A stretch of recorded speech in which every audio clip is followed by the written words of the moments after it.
another example coming your way. Excuse me. So I got a ball thrown up 20 meters per second. Air resistance is exerting an average force of 0.8 newtons down. We're going to find the maximum height this ball will reach. I like this example. It's a good one. All right.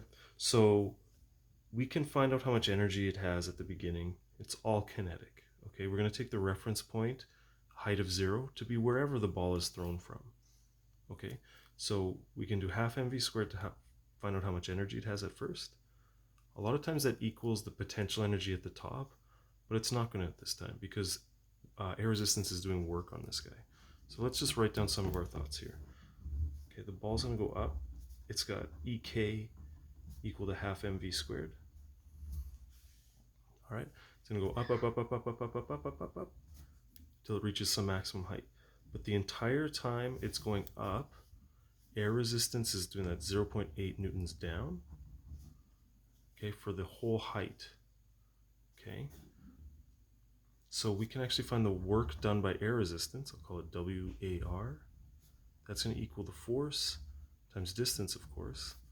Okay, but the distance, I think you'll agree that the air resistance does work, is going to be equal to the maximum height that the ball reaches. Okay, so the entire time the ball is going up, air resistance is doing work. So the force, we know, is 0.8. The distance is the maximum height, which is what we're trying to find. So we can't actually solve anything here because we have two unknowns, but it's going to help. All right. This value here, the kinetic energy, represents the mechanical energy, the total energy in the system. So let's find it because I know we're going to need it. Okay. It's going to be 100 joules. So this is how much energy we have to work with. Some of it becomes potential. Some of it is taken away by the work. Let's write down that statement. Okay, so the mechanical energy in this system becomes potential,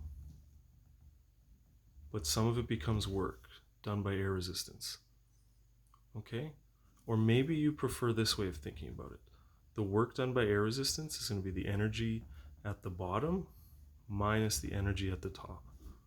So the energy at the bottom, I've called EM because it's the total energy, but you could call it EK at the bottom. Okay, so the energy it had when it started, subtract the energy at the top, that represents how much work was done. That's one way of thinking about it. It's identical to this. The way I set it up was that the total energy becomes potential and some of it becomes the work done. These two are the same. You're going to get the same thing you can probably see just by rearranging. They are identical. All right, so let's set this up because now we can solve it. We have 100 joules to work with. Some of it's potential, call it MGH. Some of it's this work done, 0.8 times H. Okay, let me just get some more numbers in here.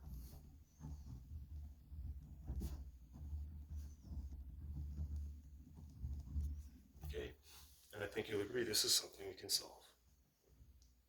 Okay, so let's do it.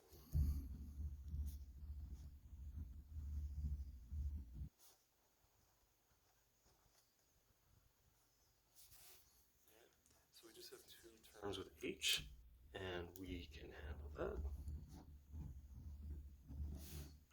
Next, we just need to divide.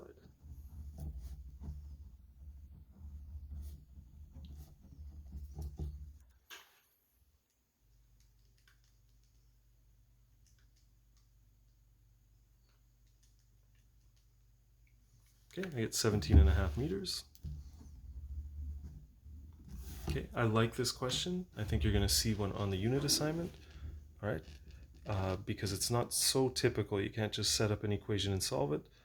You have to do some thinking here. So I'm going to remind you, the kinetic energy at the bottom is the total energy in the system, all right? Some of it becomes potential, but that entire time the ball's going up, air resistance is exerting 0.8 newtons on it, so that's doing work on the ball. That's going to be energy taken out of the system. Okay, looks good.